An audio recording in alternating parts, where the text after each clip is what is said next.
اس نون league کے زمانے میں جو انہوں نے حاصل کی تھی اس کا خمیازہ پاکستان کے عوام بھگت رہے ہیں. پھر یہ نون لیگ والے آ کر جب یہ کہتے ہیں شہباز شریف کہ ہم تو معاہدوں کے پابند ہیں, ہم کچھ نہیں کر سکتے, تو بھائی معاہدے بھی تم کرو, نوازو بھی اپنے لوگوں کو خود, کرپشن بھی خود کرو, اور پھر اس کے بعد بوجھ عوام پہ ڈالو اور کہہ رہو ہم کچھ کر نہیں سکتے. اور نون لیگ نے یہ ظالمانہ معاہدے کیے کہ ڈالر ریٹ پر ان کا معاہدہ ہے.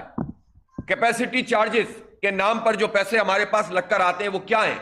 ایک غریب آدمی, ایک مڈل کلاس آدمی ان کے کیپیسٹی چارجز ادا کرتا ہے, وہ کیا ہیں؟